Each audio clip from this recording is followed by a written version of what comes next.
We enjoy you.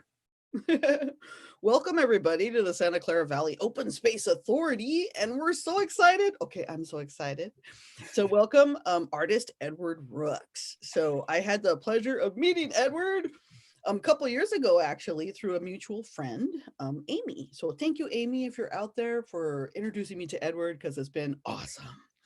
So Edward has an amazing life, and totally fascinating, and has undergone sort of like an environmentalist awakening type thing through his art and his experience. So I asked him if he would come and talk with everybody today and share some of his pictures and tell a little bit about himself and his experience and his journey, so that we could learn from that. So Edward, go ahead, and if you want to go ahead and introduce yourself and everything, and then when you're ready for your slideshow, let me know and I'll bring that up. Meanwhile, if you guys have questions, you can put them in the chat, and I'll keep an eye on that too. And then I can let Edward know, if you have questions for him and stuff. Oh, sorry about the dinging. That's going to happen every time somebody shows up. That's fine. Yeah, that's fine. So I'm a naturalist. Always loved nature, always loved learning about wildlife, and still it rules my life, and because of that love for nature, I've always cared deeply about the threats to what we had and still have. So I'm very aware of, the losses and what we had. And so I try to share some of that love. When I paint an animal, I'm painting not just an animal, but an animal in its environment. And so I hope to bring that to the fore in this little chat. But, it's not just about nature, it's about the people that inspired me, the people that are fighting for it, like yourself, Terry. Dennis Gordon, who is with us today, he's a huge role model in my life, and there's a few others, so I'll mention them as I go along. And Janice, of course, my wife, who's up there. Janice. Hi, Janice. She's amazing. She's extremely intelligent, a scientist, a researcher. And we met in the rainforest in Trinidad, where I grew up. So with that, maybe we can just start the slideshow, and then I'll introduce a little bit about Trinidad and how I got started in all of this. Okay, so I will bring it up on the screen here. There we go. Can you see that all right? I see it perfectly. Awesome. Okay. Hopefully everybody else does. All right, so yeah, you can switch to the first slide. And so this is one of my plein air paintings. We titled the show about an artist and his awakening. And so this is what I'm doing today. It's a new venture for me to free my style, because I'm very illustrative, and to try to just play with color, play with, compositions, and capture the beauty of nature a little more quickly and a little more energetically. And I find that people respond to that. So I'm really enjoying the challenge. Not every painting is good. I've put a few of my favorites here. That one is Coyote Valley Open Space Preserve. And a lot of your people will know it well, have hiked the trails there. And while I was painting this, an eagle attacked me, I'll tell you that. It was quite scary. It came down from behind me. It must have thought my head was a rabbit or something. And I heard this woo, woo, woo, woo, woo, woo, woo, woo, as it braked in the air right over my head, when it realized I wasn't a rabbit. And then it flew off, and I thought, oh, there's a nice hawk flying away. And when it banked, I could tell it was an eagle. Then I started thinking, what just happened? But anyhow, next painting. Holy cow. And this one's up on Skyline Ridge. So it's beautiful there. Just trying to capture the beauty of the fog and the valleys in San Lorenzo Valley and so forth. Next slide. And Santa Cruz.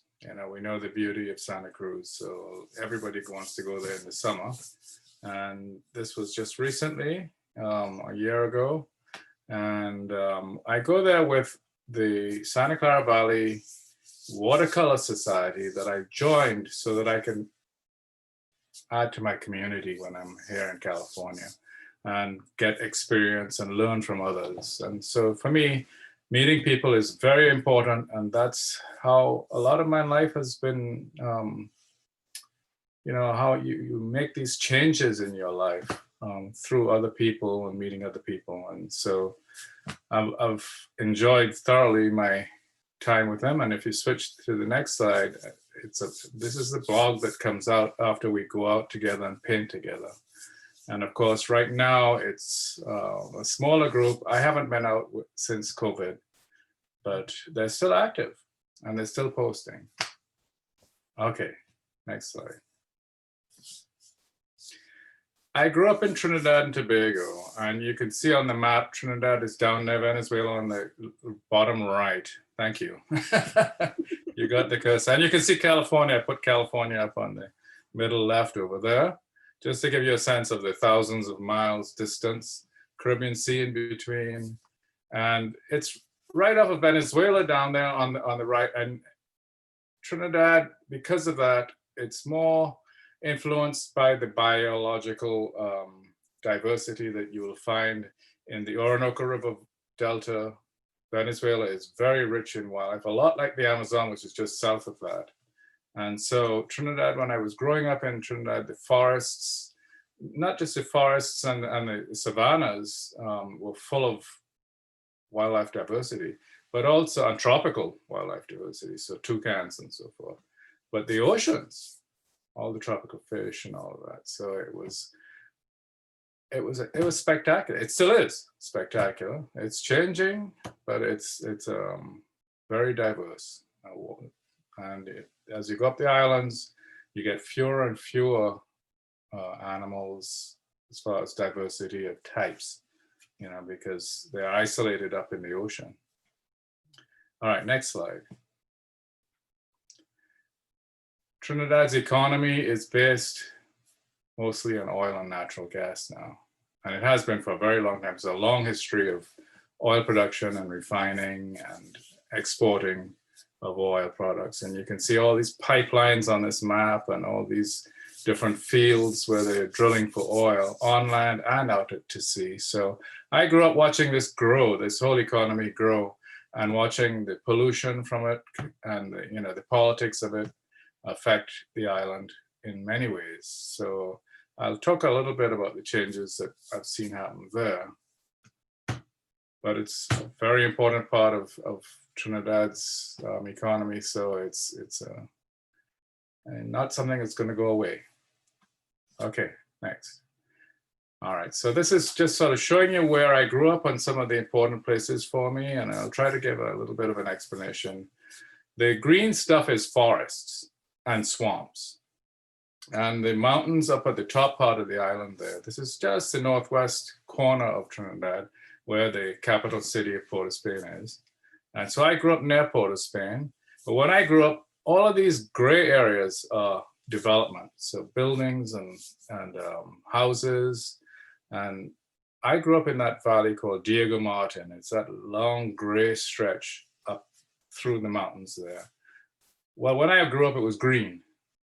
When I was a kid, that was a very wild, beautiful place, full of estates, cocoa and coffee and so forth. So lots of birds and butterflies. And I was just attracted to all of that stuff, running around with my butterfly net as a kid, And it was amazing, some of these iridescent blue butterflies and orange butterflies and butterflies with numbers on them and so forth. So it was a very exciting thing for me. And my heart still races when I even think about it. It developed. The valley disappeared. But also nearby, we had the sea. And I would go out on my boats fishing, spearfishing. And you can see that Venezuela is very close to Trinidad. You can see the hills in the back there behind the island. That's Venezuela. It's just 7 miles away. And we would take our little boats out there and row out there and go spearfishing and fishing. And Venezuela was always in the backdrop. But this is, to me, this is the ideal life, living on the sea in this area. Okay, next. And this is the sort of thing you'd see when you're swimming underneath the water there. You would see all the fish and the reefs and so forth. So this is the north coast of Trinidad, and that includes those islands, which are called the Bocas Islands between Venezuela and Trinidad. And so this is one of my paintings. It's an it's an acrylic on canvas painting. that's right behind me over here. So it's about 4 feet wide. Okay, 3 feet wide, it says here. Okay, 3 feet wide. Sorry. Next. And on the north coast, we'd see manta rays leaping. And so it was exciting. You know, I wanted to paint this. This is not a commission. Usually I paint by commission, but, you know, this is the sort of thing where I'm trying to recreate moments that I experienced as a kid. It was very exciting. So you can see that this is my inspiration. This is why I wanted to become a naturalist. The seashells are amazing, so I started collecting seashells. Next slide. And the beaches are amazing. So we'd go surfing. This is Trinidad's most popular beach, Maracas. And it's suffering with development and so forth as well. So, you know, there was a swamp behind it that had rare crabs. It's been turned into a parking lot. Well, it was affected by the building of a parking lot back there, and it was dried up, drained. Anyway, so next slide. And of course, we have conch shells among the diversity of seashells. So, Hey, that's you? oh yeah. I used to look like that. Ask Janice. All right. Next. Oh, sorry, you had a question?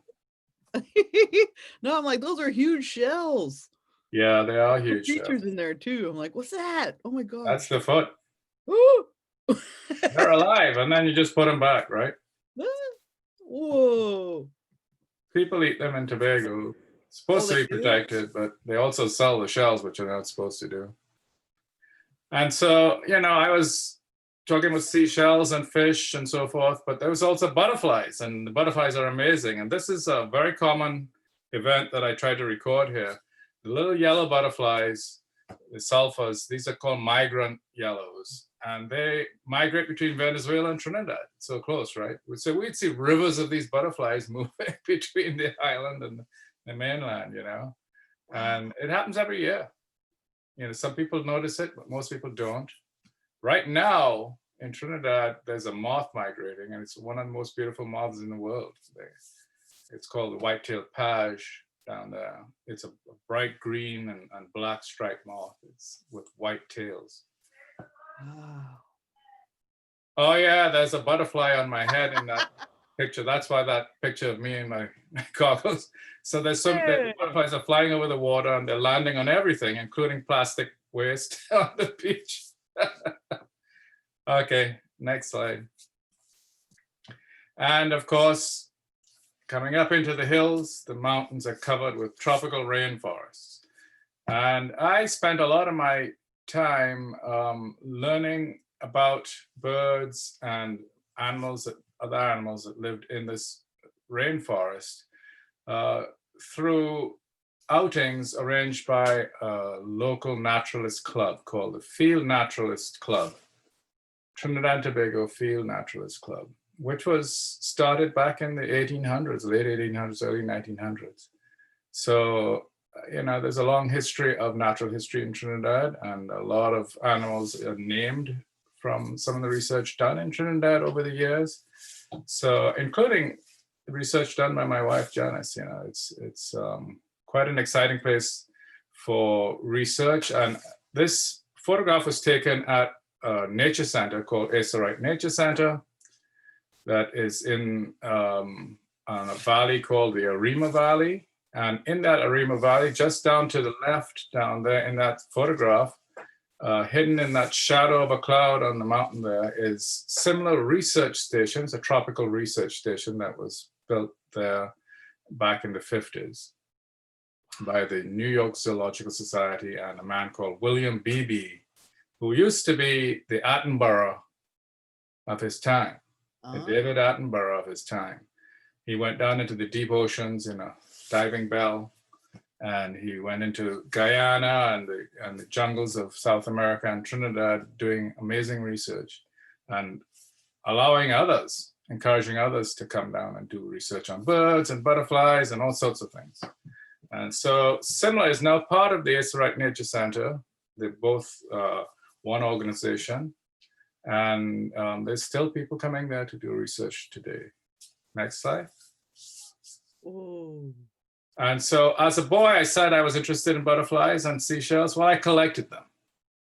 This is a remnant of my collection of some of the butterflies I collected back in the 60s and 70s as I was growing up. And you can see the diversity and the beauty of some of them. I know this is going to upset people, but this is how I learned. Back then, we didn't have Google, didn't have computers. We had guidebooks, and the only way you could learn is to go out there, and nobody had cameras like we have today. Certainly didn't have cell phones that we could take pictures of things. So collecting was the one way. I mean, I had a bit of a traumatic time after a while. I stopped collecting, and I don't collect anymore, but it was the way I learned about seashells and butterflies. Okay, next slide. Now I can take photographs with my camera, and I do, and I post them on iNaturalist instead of sticking them in a frame. Yay. And I encourage everybody to do it. It's really beneficial, and it helps you to figure out what you've seen.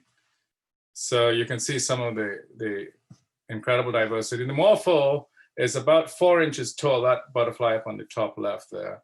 The owl butterfly is the largest butterfly in Trinidad.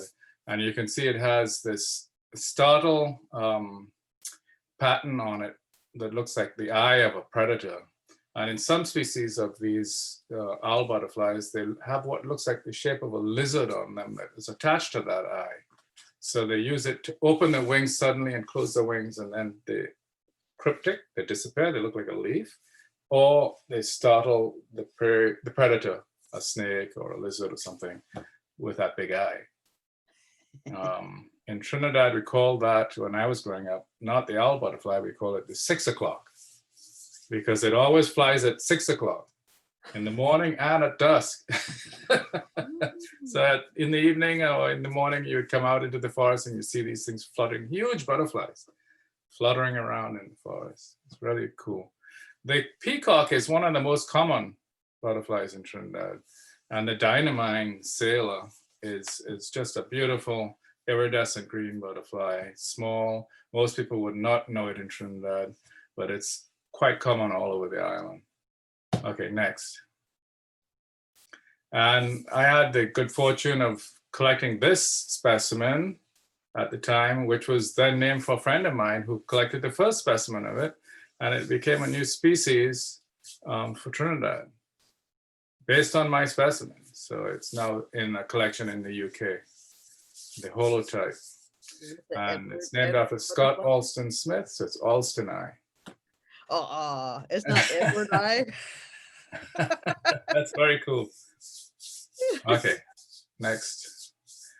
And of course, I started painting all the wildlife. So this is the beginning of some introduction to some of my paintings again. The scarlet ibis is a huge draw for tourists in Trinidad. The economy in Trinidad is not based on tourism like most of the West Indies, most of the Caribbean islands. But it does have some very, well, internationally famous sites that people come to see. We have a swamp, the Caroni Swamp, and these scarlet ibis roost there.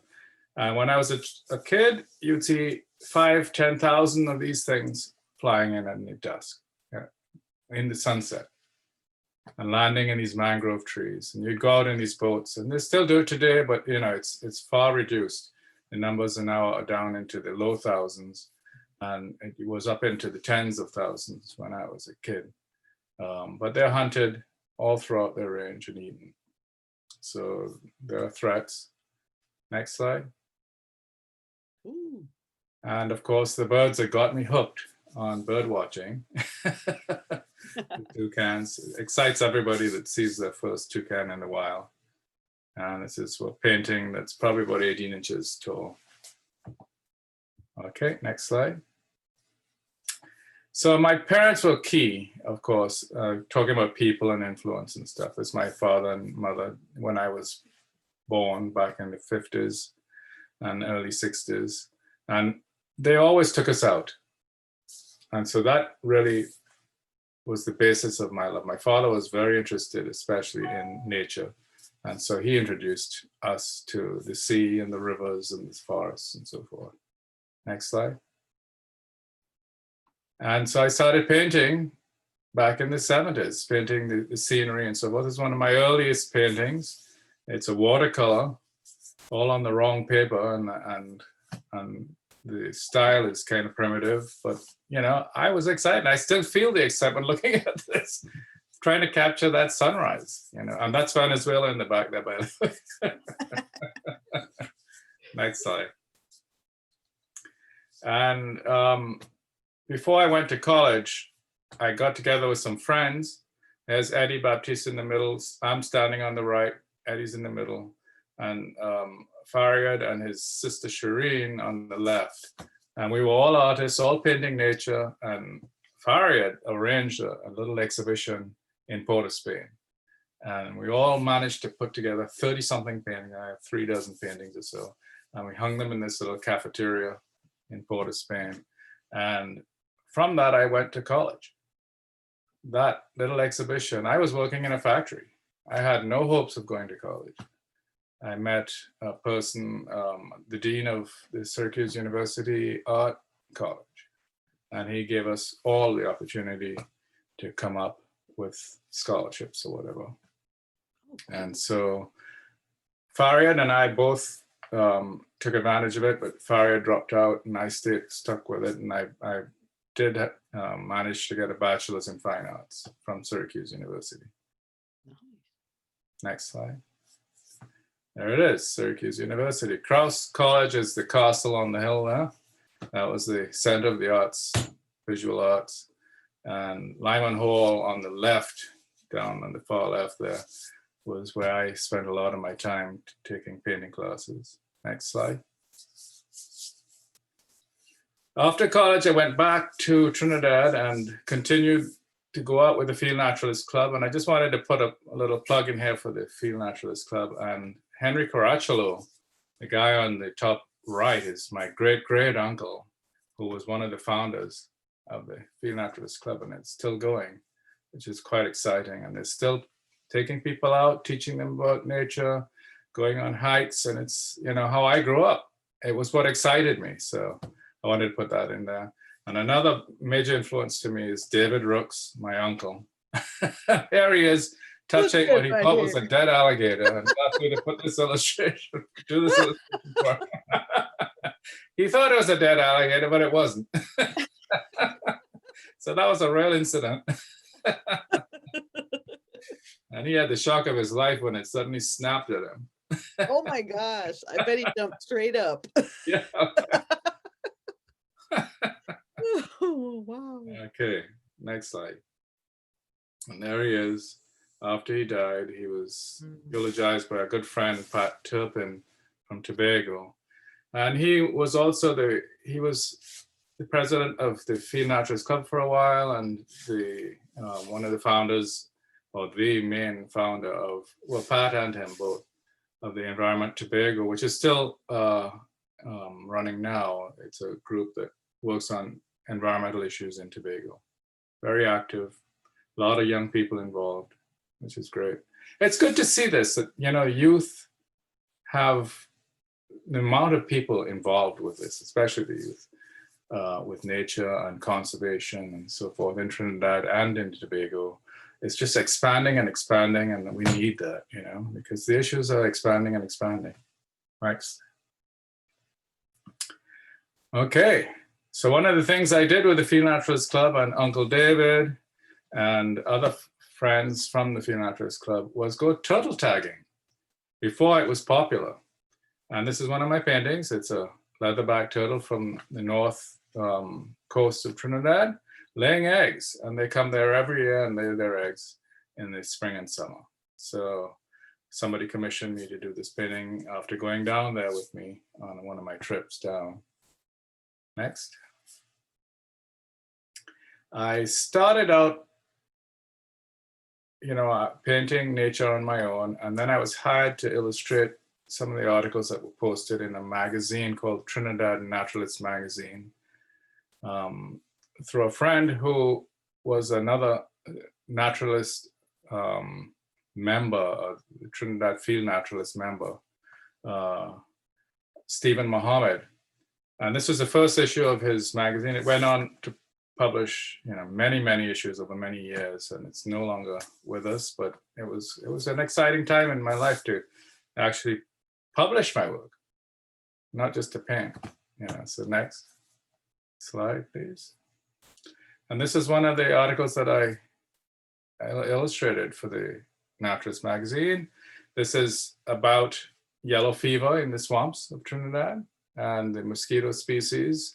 It's an Aedes haemogogus that lives in the forest and how it's transmitted, the yellow fever, into the human population through monkeys. So it was very important. It was done by the Trinidad Virus Labs, Elijah Tikasing, and these are the sorts of people that I would meet at the Field Naturalist Club. We'd go out on hikes, and you would have these professors of biology, botanists. You'd have people that are experts in mammals or insects. Next slide. And fish and so forth. So this is a mangrove swamp ecology article that I illustrated for the magazine. Next slide, please. And then I was asked to do a calendar of cage birds. Now, cage birds are small songbirds, finches and sparrow-like birds, but they're mostly finches that are kept because they sing beautifully, not because they're pretty. And this one, the lesser seed finch, or chiquichong, as it's called in Trinidad, has been pretty much wiped off the island by the trade. Because now, as it got rarer and rarer, the price went up. And so going out to get them became more of a draw. And they've just become, you can't find them anymore. Okay, next slide. And from the Field Naturalist Club, Ian Lambie, he was a treasurer for many years, president for several years, and also he was the president of a nature center, the Asa Wright Nature Center that I mentioned earlier. He went out on turtle tagging outings for the Field Naturalist Club, and I joined him out on these outings. We go camp all night on the beach. Very exciting to be out there at night. Usually boring, very few turtles. You might be lucky if you see one or two, and then you'll find a dead body slaughtered on the beach. These people would hunt and eat the turtles. So nowadays, that whole story is turned around. The work that he started doing with my Uncle David and others, Molly Gaskin and others, these are mentors of mine. They did the groundwork for what has now become villages are involved. People go out to see these turtles. It's a whole ecotourism thing. And everybody's getting money from the tourist flow that goes to see these turtles. And on top of that, they protect the turtles. And because of that, now we have hundreds of turtles. You go out at night and you might see dozens on your walk. So it's quite exciting. Next slide. You scared me when you said there was a dead body and I hit my keyboard. Oh. And I'm like, oh no! Yeah, I thought I worded that incorrectly. Sorry. A dead turtle. You meant a turtle, right? Okay. Dead turtle carcass. This is not Halloween. Well, here's a carcass. It was a reserve, forest reserve, a nature reserve. That whole area that you see in this map here was a forest reserve. It's now gravel pits, gravel mines. The roads that you see there are roads that I used to drive along when I went to the beach, going to the east or going down south past this. And I watched this happen slowly over decades. And one year I came back and they were burning the forest and putting in another mine, and I just cried. It was just so gut-wrenching to see this happening. But you could put the map over this of the forest reserve, and it exactly matches where the majority of those mines are. They just gutted it. And the politicians, they were getting, probably kickbacks or what, I don't know, but they allowed it to happen. And now it's the way it is. The whole thing's gone. So next slide. Let's get away from this one And you can see we had a nature reserve and wildlife sanctuaries map at the time, and I put that little image I showed you there up in a little green rectangle up in the top right there, and you can see the Valencia Nature Reserve, and it's completely destroyed. And in the middle there of that green area, you'll see a cross-hatched area that is the reserve, and it exactly matches where the majority of those gravel mines are. Next slide. So that's the sort of thing I saw happening. And the other thing was that the Bocas Islands, where I used to swim and spearfish and fish, has now become an area where they park old oil rigs that they're no longer using, defunct oil rigs and shipping that goes with the oil refining and the oil exploration and drilling and so forth. They're now just parking them right there where we used to have clean, clear sea. It's now, you know, when the tide comes in and out, the oil comes in and out, oil slicks and plastic bags and so forth. So it's all changing. So to see all of this happening over my lifetime, it's gut-wrenching. And that's the sort of thing that really instills the importance, the timeliness of all of these great conservation efforts that we're seeing today happening, not just here in the US, but also down in Trinidad and in Tobago. Next slide. Okay, so the Wright Nature Center, this is a painting I did for them, and they use this for their advertising and so forth. This is the old wattle and door building that was built in 1908. Ooh. And so it's still there. It's used as a lodge now, but it used to be an estate house for cocoa and coffee estate called Spring Hill Estate. And it's just one of the most fantastic spots to go see tropical birds. So you go there and you sit on that veranda on the left there. It's got screened in porch. And so you can just sit there and watch birds all day and come to their feeders. They have fruit feeders and hummingbird feeders. And there's hundreds of birds there buzzing around, whistling. And it's just a beehive of beauty. Okay, so I went and worked there. Here up on the top left is Newcomb and Asa Wright, who were the last owners of this nature center, working the estate. Now the estate is still worked, mostly just to supply food for guests at the lodge. And you can see down at the bottom left, the veranda, the screen-in porch, with bird watchers looking out at all of the feeders. And at the forest canopy top, because then all of a sudden you'll have this hawk eagle flying and maybe, you know, a few toucans and other birds like bellbirds, which are very loud. Yeah, it's just terrific. It's always something really exciting going on. People screaming, "Oh, look at this, look at that," you know. It's either beauty or just amazement. Okay, so let's go on. And I worked there after college, and I did this trail map during my days at college for the Nature Center, which I used for years, but it's no longer used now. They based their new maps on this. Next. But I did that map based on, I measured it in the number of footsteps.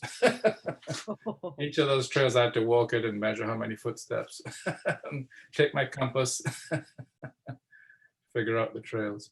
And this is another brochure that I did for the trails. Some of the birds you'll find there off the patio, that you'll see that the birds are done in rows. The top row is birds from the canopy of the rainforest. You'll see the hawk eagle in the middle there, toucan on the left, and some of the other beautiful woodpeckers and birds. And then birds that are more drab, the second row, that are found down in the forest, and then birds off the patio there, and then down below that, birds found in the estate. And last, at the end, at the bottom right, is oilbird. It's a very large bird that looks like an owl or something. It sits on rocks, very short legs, and eats fruit. It's a very unique bird. I'm going to talk a little bit more about it. What? Next. So there are the oilbirds. They fly at night like an owl, but they eat fruit. So they have to sniff it out. So they got a good sense of smell, big eyes, but they also have echolocation like a bat. but it's not high frequency. It's a lower frequency that we can hear. So we can hear this as they go by, and they make a funny sound as well. That's just to talk to each other.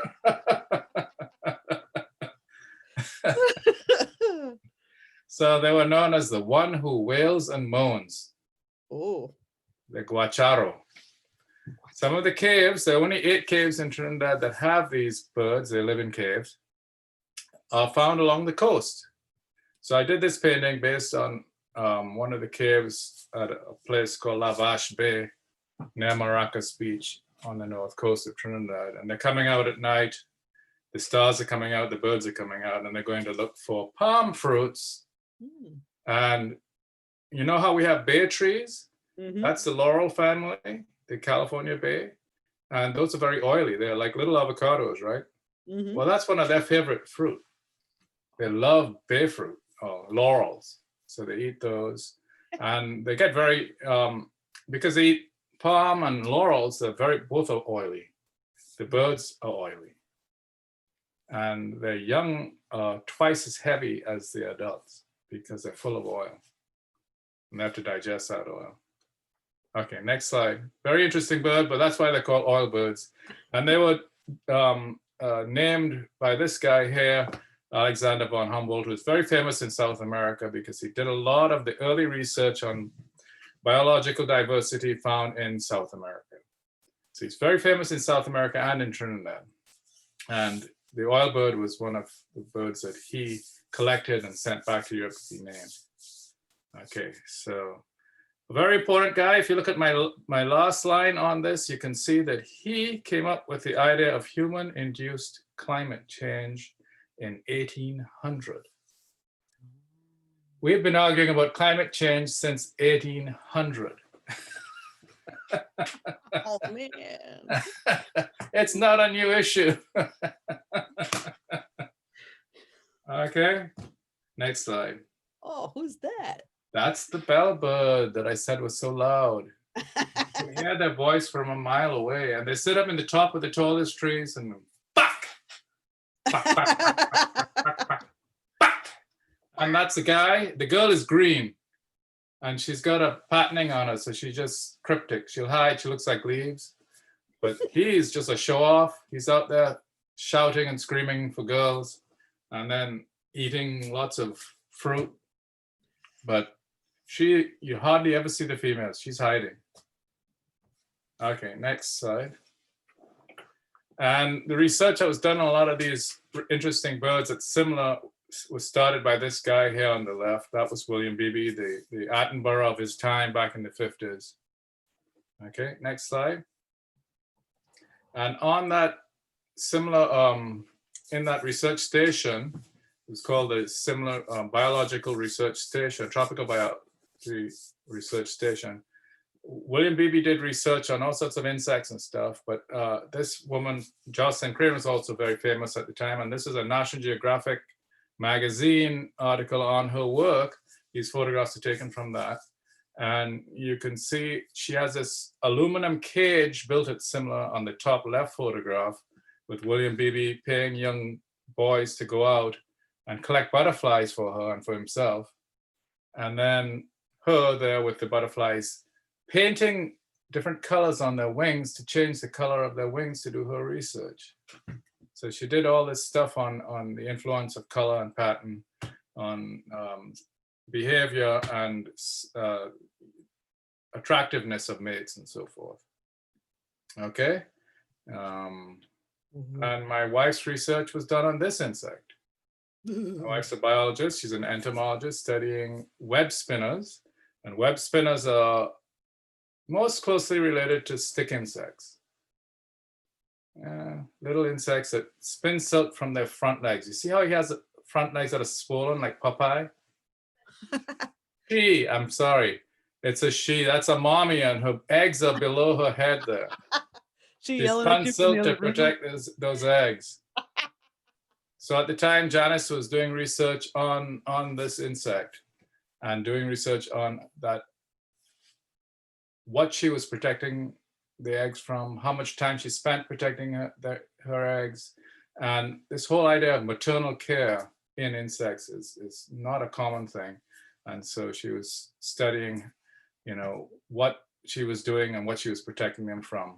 And a lot of the stuff that was a threat to her eggs are wasps. So there are all kinds of interesting little tiny wasps that come in and lay eggs in her eggs.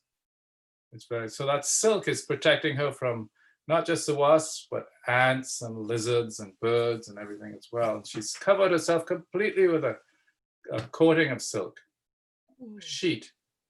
thick sheets of silk. Anyhow, next slide. And there's Janice in the middle with the plaid shirt. And Anne Seeley, who is still working at the Wright Nature Center. She might be retired now, but she's manager at the time when we were there.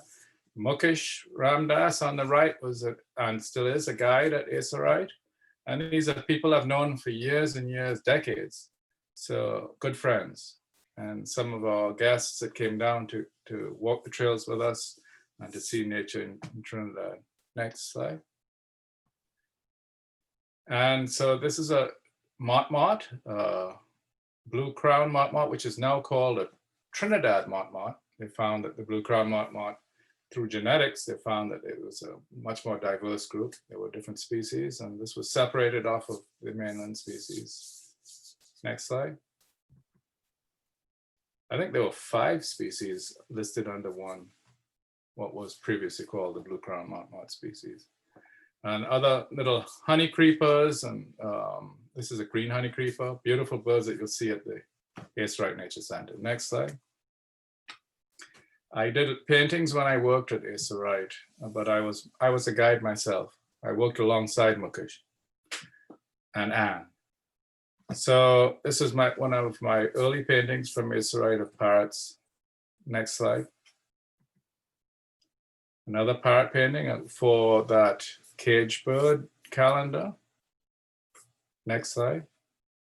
You didn't say who owns that parrot painting. I didn't say. My wife's telling me to mention who owns the first parrot painting and the next one there. That was given as a gift to Prince Philip, who was visiting. Right, so it probably burned up with the palace. Oh. I like to tell that story anyway. Next slide, please. Okay, so this is a trogon. And trogons are fruit eaters in the forest, big birds, the size of a parrot, absolutely glorious. And that, along with the toucan, really are the birds that hooked me into watching birds. I can still remember the moment I first saw one of these things. I mean, it is so vivid. It's locked in your brain, burned into your brain cells. The excitement you feel when you see one of these birds in nature. Iridescence and all those contrasting colors. Next slide, please. And there's some of the illustrations I've done for Janice over the years on her research with web spinners. Next slide. So my artwork, I'm showing here, my artwork is now becoming more and more used as illustrations for scientists. This illustration here was done for Todd Livedall, who works on mosquitoes in Massachusetts. Okay, next slide. And this was done for a bat researcher in Boston University. Next slide. And, going the wrong way, I think. Oh no, I see, maybe I just duplicated that slide. And this one was done for a friend who is an expert on bats in Trinidad now, Jeffrey Gomes. And I used that painting that I did for Tom Kunz, the bat researcher, and redesigned it for the cover of Jeff's book. And this is a fantastic book on the bats of Trinidad. What that has, it's not just a guide, but it has all this information on behaviors and all the stuff, that is very valuable. It's kind of like the tome on the bats of Trinidad. Next slide. So it's exciting to work, with researchers, and it's also exciting to work with creative people. Christy Conley has worked with me on many projects. We really enjoy working together, and she helped. Well, she's the key mover behind this. This is a counting book for kids, And the character that we use for this is called Papa Bois, the father of the woods. He's a little satyr that lives in Trinidad's forests and protects all the animals. So you have 2 black insects, 7 green animals, 10 red animals, and it goes through all the colors. So you're linking numbers to colors. Next slide. And when we lived in Massachusetts, I worked with the Audubon Society there. Still in touch with people like Scott Hecker, that is with the Massachusetts Audubon Society. So this was just done for their magazine, Sanctuary Magazine. And it's on the pharmacy of the rainforest, so to speak. So your leaves and plants. It was a story where the woman was interviewing a shaman about plants that he uses for medicines. Next slide. Again, more insect illustrations. This one was for a person who studies caterpillar behavior in New York. Next slide. And axolotls, salamanders from Mexico. Next slide. Okay, next slide. We did that one already. And here in California, finally, left Massachusetts, come out to California, and now I'm doing illustrations out here, meeting people out here, joining the Audubon Society. And that's how I meet people and make contacts that are important to me. So I meet very important people. The person who wrote this book, Bill Bausman, you know, he's like one of the leading bird experts in the area. And this was the Breeding Bird Atlas. He and a team, a huge team of people went out collecting data, and he compiled it all and wrote this huge tome that you can buy off of Amazon. Okay, where you can find evidence of birds breeding in the area in this county. Okay, next. And of course, some of the endangered species of our area. I worked with another lady, Debbie Jameson, on illustrating this for her. Next slide. And conservation stamp, salamanders. This is a California tiger salamander. Next slide. And more illustrations. So let's go, next slide. And fish, more fish. These are crenicichlids from Trinidad, another fish expert from California. Next slide. And this is for the Don Edwards Wildlife Refuge. Yeah, for the Environmental Education Center at the refuge there in Alviso and up in Fremont, Newark. And so they have this displayed in Alviso, and it's about the history of this area, hunting, and how the area was settled by the Spanish, and then coming into, you know, the American era and the development of the bay and how the bay was changed by people. So it actually has 2 more panels painted by another artist. I was called in to finish the series for them, and so I just did 2 of the panels. But it's fun, you know. You get to meet all these people who are docents and rangers, and a lot of people that are involved with wildlife and nature and education, which I think is key to everything. And again, it's not just about the animals; it's about the whole environment, about the history of the environment, what's gone through, what it's going through now, and how you can project that out into the future to help preserve not just the environment, but our own lives and our own buildings, you know. Next slide. And again, history. This was Ohlone peoples up in the mountains of Santa Cruz that I did for my dentist. It was 6 feet wide, a big acrylic painting, and it was published in a book on the history of Santa Clara County. Next slide. And I worked up at a research station.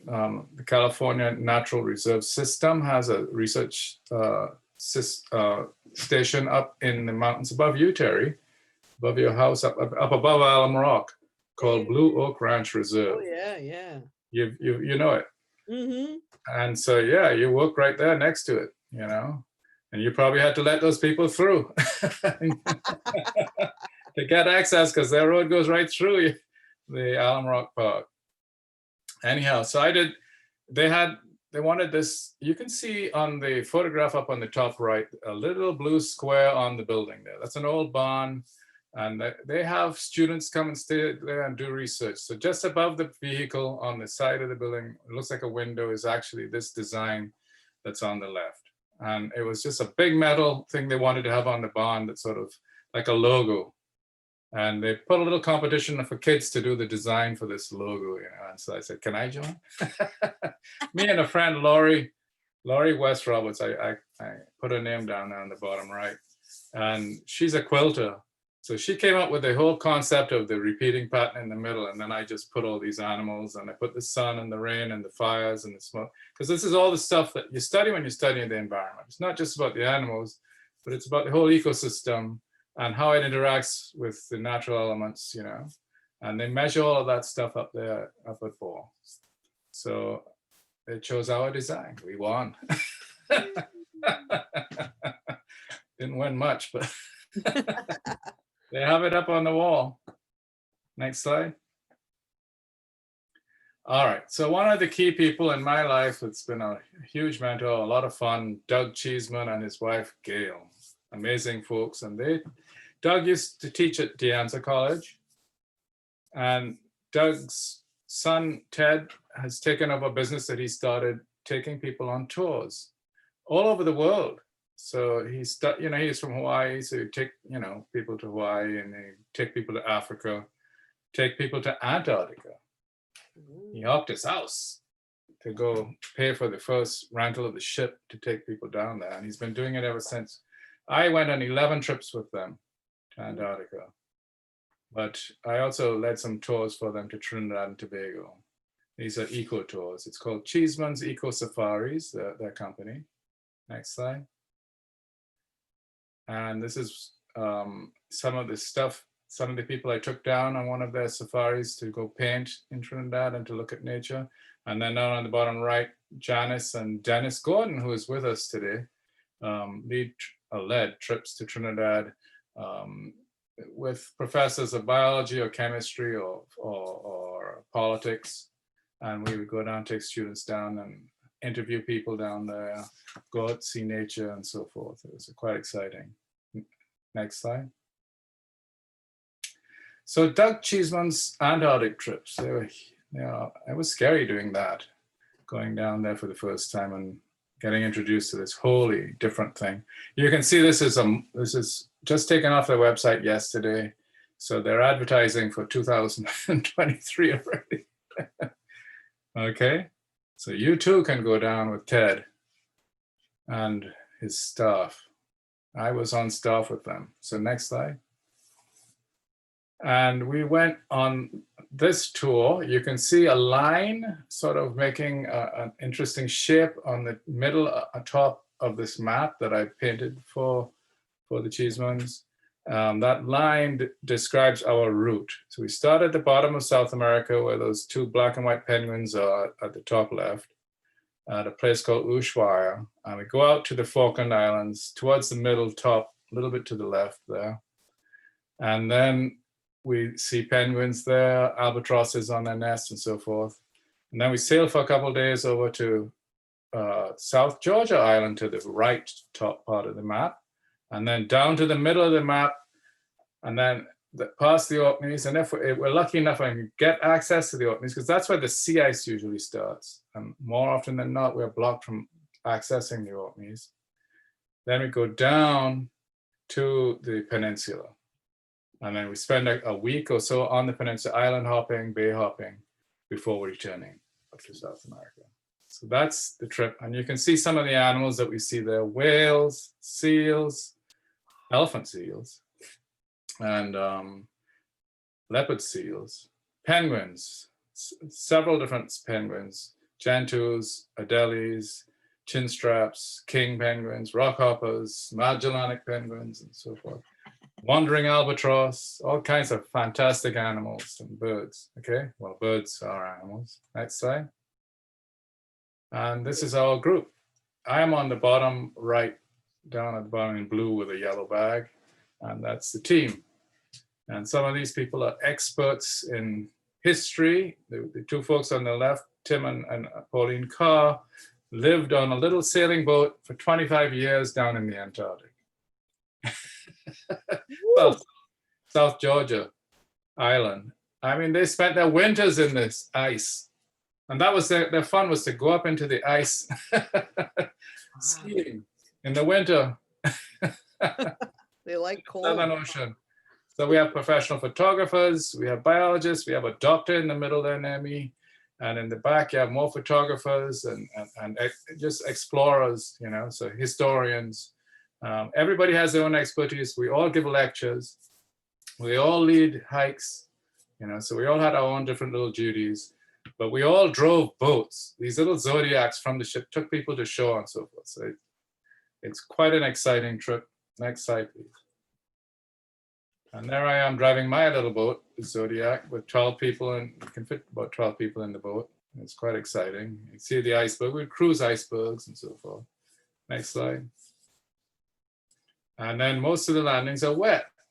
And this is a very calm landing in the Falklands. Can you imagine this on a beach where there's big waves breaking on the beach? And that's more common. This is what you hope for, but it's not what you usually get. And you can see the ship out there, and we're bringing people in by the droves, trying to get them off the boats on shore and then back out afterwards. That's how we do it. Everybody's dressed for getting soaked. Next slide. So this is what we go for. Go to see Gentoo penguins like this coming ashore. Next slide. And I was teaching drawing. And so you'll see some of the folks that join me on the beach there at the Falklands drawing penguins as they come ashore. So it's a lot of fun. And they're very curious. Sometimes penguins will come up and pick at your boots as you're drawing, you know. Most often they just pass you by as if you're just another penguin. Next slide. All right, so I should have said, if you go back to that previous slide, thanks. How are we doing for time? Well, we're almost out of time already. Okay, so Helen Natras, I'm talking about her. She's in pink there. Yeah, that's her. She was drawing that drawing that you just saw. You go back to that drawing now. She hasn't drawn since she was 8 years old, but she really wanted to. She was busy as a geologist all her life, you know, and now she's finally getting a chance to draw again, and she was so excited about it. And I think of all the people I taught on those ships over those 11 years, I think she left the biggest impact. She was so excited about what she was able to do during these trips that it really left me feeling inspired. Okay, next slide. All right, so maybe we should stop there. What do you think, Terry? This is, now we're on South Georgia, and you can see some of the penguins again. All of that mass down there near the ship, brown and white penguins. There's thousands of penguins. That's a lot of penguins. That's a lot of penguins.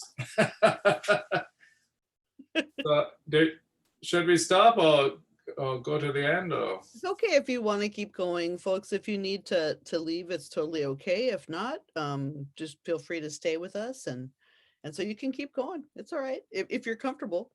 I'm comfortable. I just don't want to keep people, you know.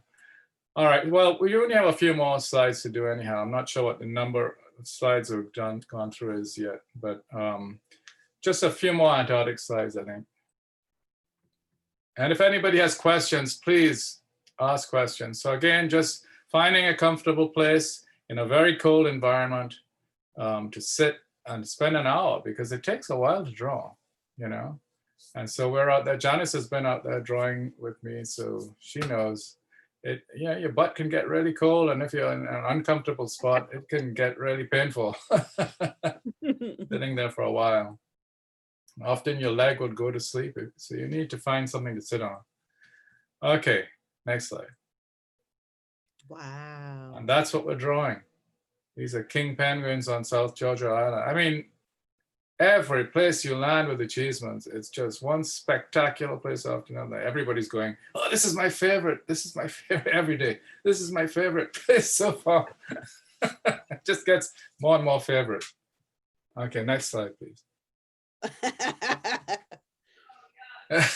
Nice drool. Not yet. I kept those slides out of this. Yeah, we would watch these guys tear penguins apart. Penguins were their lunch, dinner, and breakfast, I think. Oh no. Leopard seals. So yeah, they got the teeth for it. Very, very. So is this like a food coma? I think so. Dang. He's just drooling, dreaming of penguins. Next slide. Whoa. I think that was one of my scariest moments. One of the scary moments.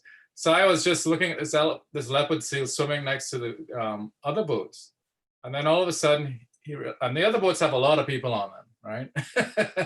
And so keep your hands aboard, don't put your hands over the edge kind of thing. Because we're on these very low boats and everybody's sitting on these pontoons, right? So you're right next to the water and this thing would come right up next to your hand. And I'm alone in my boat, no passengers on my boat. I was coming back to pick up passengers, right? So I'm passing these guys and, oh, look at that. I want to stop and take a picture. And then the leopard seal said, oh, that guy's all alone on that iceberg. And one of their favorite. You almost had a passenger, huh? No passengers in this truck. I think he eyed me up, sizing me up there. So he was approaching and he was quite bold. So I just got out of there quickly. Took a couple of snaps and left. All right, next slide. And here we are coming back to the ship and so getting on the gangway. And you can see the gangplank down on the right side of the ship Ortelius there. And all the boats are emptying their passengers on the right, coming around to the left, and there's a crane hook up on the left there that's going to then come down and lift the boats up. I see the crane is out on the right for some reason. That might mean that they're just waiting for everybody to get off and then we'll just all go up on the right. But that's how we operate. Next slide. Okay, so a painting that I did based on some of the experiences. One of the things that you'll see down there are orca pods following whales, humpback whales. And so they would hunt like they do here in Monterey Bay. They humpbacks and grab them by their tail fins. So a lot of these humpbacks have scrape marks on their fins. Oh. A lot of the seals in Antarctica have scrape marks that might be orca teeth, wounds, you know. So orcas are always trying to find an opportunity. And if you have a calf, a humpback whale with a mom, they would separate the calf and drown it and then eat the tongue of the calf. Anyway, so that painting is based on that. And I put a few penguins swimming underwater there in front of the whales, zooming down. And the backdrop is a typical Antarctic Peninsula backdrop. Those mountains are called the Antarctic Andes. They're literally an extension of the Andes mountain chain going down into Antarctica. Okay, next slide, please. And my imagination of orcas chasing gentoo penguins under an iceberg. And down at the bottom left, I put in there these reddish krill, which are shrimp-like crustaceans that live down there. And that's what most of the whales feed on, penguins feed on, a lot of animals feed on krill. Yeah, very important base food source for the food chains of the ecosystem down there. Next slide. Gentoos on an island at the far south end of our journey down the peninsula. We come to this one island called Petermann Island, and we do one of our last landings there. And it's always an exciting place, but it's got this beautiful backdrop, and I just wanted to do a painting of it. So you can see that mountain in the back, that's Antarctica. And then the ground that we're on here, the rocks that we're on here, granites on a little island called Petermann Island, where the gentoos nest. The gentoo penguins have to nest on rock outcrops. So wherever there's rocks coming down from the shore, they can set up a colony. Okay, next slide. And then I think this is my final slide. This is just, Janice and I were recently asked to go down invited down to give some talks at Asa Wright, and it was nice to get linked back up with Asa Wright Nature Center again, and to do this presentation for them. I did one on butterflies, and Janice did one herself. So that's it. Last slide. Neat. Thank you so much. That's really cool. Does anybody have any questions for Edward? I admit, when you first told me that you had done plein air painting in Antarctica, like my limited experience, I'm like, what's there? It's just white. Yeah, but you know what? They call that peninsula, the Antarctic Andes, going up to South America, towards South America, they call that the banana belt. It actually gets warm enough so that the ice melts back. The glaciers start retreating a little bit, and it gets these rocky outcrops where a lot of birds can nest and do nest. And a lot of life. Ron's asking, what's the language and culture of Trinidad like? So Trinidad is English speaking. It was Spanish back in the 1700s, but it hasn't been for a while. So it's English. And the culture is a lot of influences. So we have the British culture, we have a French culture aspect, we have Indian Hindi culture and some Islamic culture. We have the Black African culture overlaid on top of that. And all of that is reflected in this music. So you have calypso, and then you have carnival from the French, and you have the steel drums that were invented there, and you have the Hindi festivals, and a lot of the music, the calypso is evolving into more Indian styled calypso dance music. It's very complicated, but it's wonderful. It's just a total, we call it a callaloo. Callaloo is like a melting pot, right? Callaloo is a soup that you throw everything into. Based on and so it's a melting pot, and yeah, that's the culture, is callaloo. Sylvia was asking, she's like, in non-COVID times, do you ever go back to Trinidad and Tobago? Yeah, as often as possible. My mother lives down there. A lot of my family are down there, and so on Facebook, we can Facebook now, so that helps a lot. Keep in contact with cousins and you know, my brother and my mom, and you know, it's just, we go down when we can. And of course, Asa Wright. I love to go back to Asa Wright as often as possible.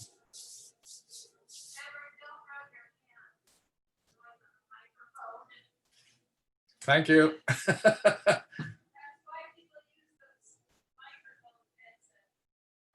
What'd you say? It's okay to telling turn me your mic on, Janice. You can turn your mic on. She's saying, don't do this. Ooh. My dry hands are making noises. Oh, Ron wants to know if global warming has affected Trinidad's wildlife. Not just Trinidad, but Antarctica. Yes, Ron. Antarctica, especially, you can see it in the ice shelves. Now we have some of the largest ice shelves breaking off in historic times, and some of the biggest icebergs ever because of that. In Trinidad,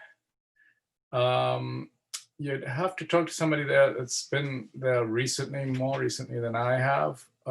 We have problems with droughts and fires in Trinidad, and I expect that those are increasing in severity, but of course, global sea level rise. You know, Trinidad's an island. You lose a little bit of it, and that's somebody's land that's going away, right? Oh, wow. So a lot of Trinidad's flat.